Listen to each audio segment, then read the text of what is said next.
कुछ ही दिनों बाद उस पेपर को रद्द कर दिया जाता है और ये कहा जाता है कि अब 6 महीने के अंदर पेपर दोबारा होगा। क्या माननीय मुख्यमंत्री जी ने कभी ये सोचा है कि उनको ये पैसा कौन लौटाएगा?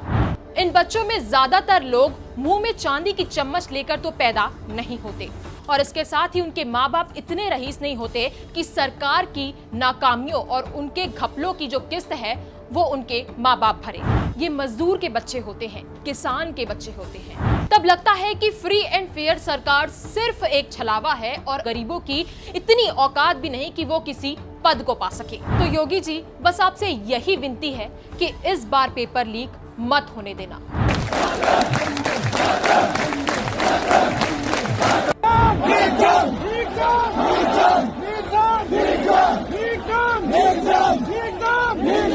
केंद्र की मोदी सरकार ने 5 फरवरी को पेपर लीक विधेयक पेश किया था, जिसके अंदर अगर कोई पेपर लीक करते हुए पकड़ा जाता है तो उसे 10 साल की सजा और 1 करोड़ रुपए का जुर्माना भरना होगा। लेकिन इसके ठीक बाद उत्तर प्रदेश में पेपर लीक की एक बड़ी घटना सामने आती है।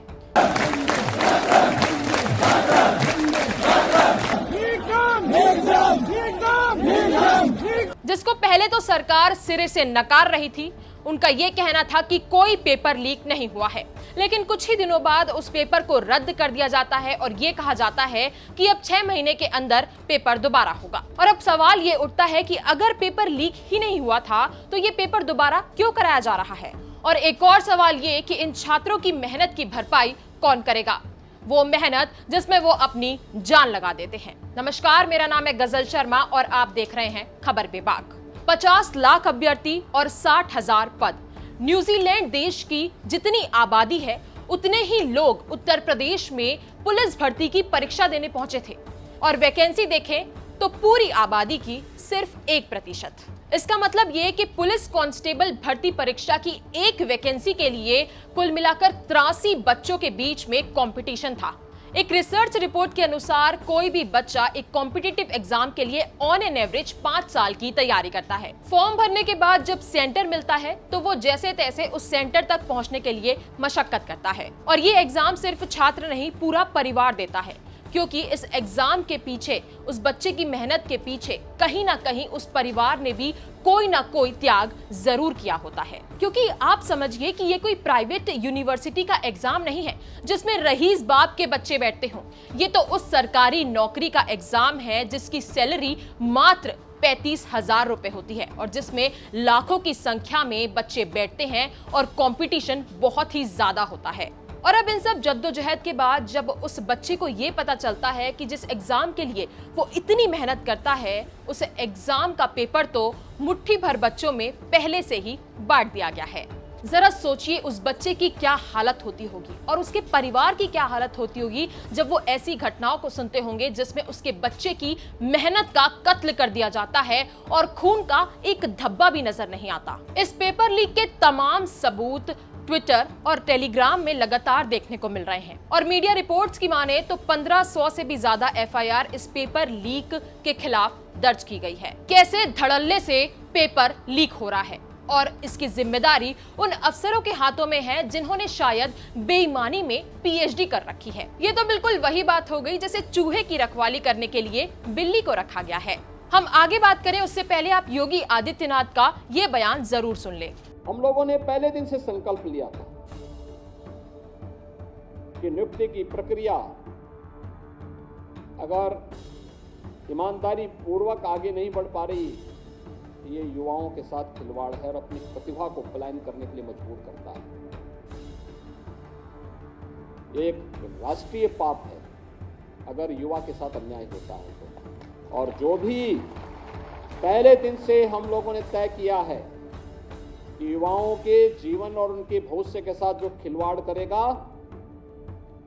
हम लोग भी जीरो टॉलरेंस की नीति को अपना करके उन तत्वों से उतनी ही सख्ती और कठोरतम तरीके से निपटने का काम करेंगे जो हमारे युवाओं के भविष्य के साथ खिलवाड़ करने का दुस्साहस करेगा। और सरकार ने जो कार्रवाई प्रारंभ की है, प्रारंभ में भी की थी, अब फिर एक बार और कार्रवाई हम लोग करने जा रहे हैं उन लोगों को, क्योंकि हम लोग तकनीक का उपयोग करते हैं तो हम लोगों के समान ही वे तत्व भी तकनीक का उपयोग करने लगते हैं। कभी कभी मैं सोचता हूं कि अगर वे लोग भी अगर सकारात्मक सोच रखते तो संभवतः गलत काम नहीं करते, अच्छी दिशा में आगे बढ़ते, खुशहाल का जीवन व्यतीत करते। लेकिन अब वे न घर के रहेंगे न घाट के रहेंगे,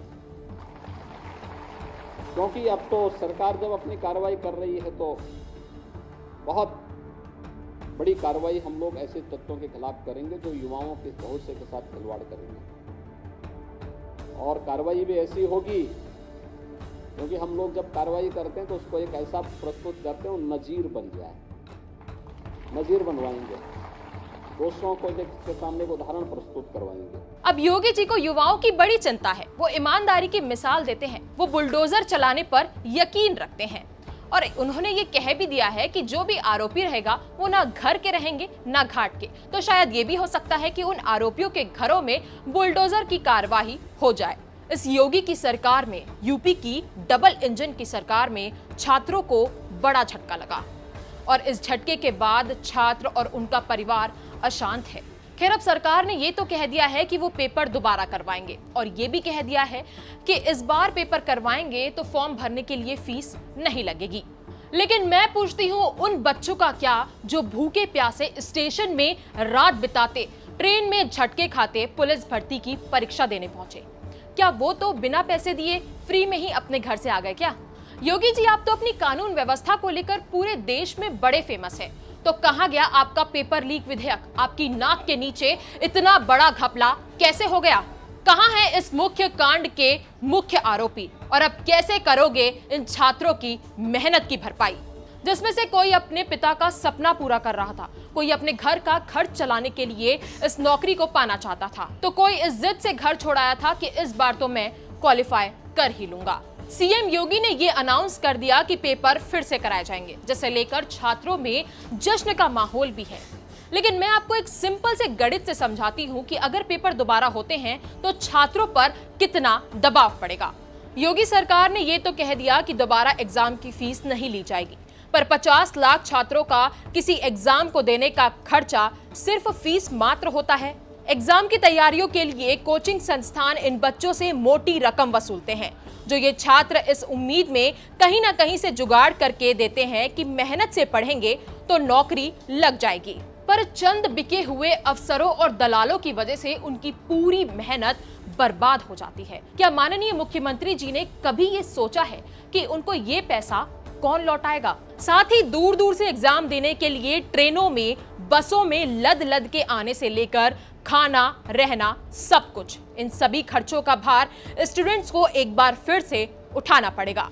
इन बच्चों में ज्यादातर लोग मुंह में चांदी की चम्मच लेकर तो पैदा नहीं होते और इसके साथ ही उनके माँ बाप इतने रईस नहीं होते कि सरकार की नाकामियों और उनके घपलों की जो किस्त है वो उनके माँ बाप भरें। ये मजदूर के बच्चे होते हैं, किसान के बच्चे होते हैं। किसी का बूढ़ा बाप दिन भर रिक्शा में सवारी ढोकर मेहनत करके पैसा जुटाता है और फीस भरता है। किसी की माँ घरों में बर्तन मांजकर बच्चे के भविष्य का सपना देखती है। लेकिन जब ऐसे में उन्हें ये पता चलता है कि जिस इम्तिहान को देने में उनके बच्चे ने जी जान लगा दी, उसका आंसर तो पहले से ही चंद अमीरजादों के कानों में फुसफुसा दिया गया है, तब टूटती है उम्मीद सरकार से भी और संविधान से भी। तब लगता है कि फ्री एंड फेयर सरकार सिर्फ एक छलावा है और गरीबों की इतनी औकात भी नहीं कि वो किसी पद को पा सके। तो अब इन सब की भरपाई कौन करेगा योगी जी? तो एक बार फिर से पुलिस भर्ती का एग्जाम होना है, एक बार फिर से रेलवे स्टेशन में और बस स्टैंड में हम उम्मीदों की भीड़ देखेंगे। तो योगी जी, बस आपसे यही विनती है कि इस बार पेपर लीक मत होने देना, क्योंकि आपके रहते तो उत्तर प्रदेश में एक परिंदा भी पर नहीं मार सकता ना।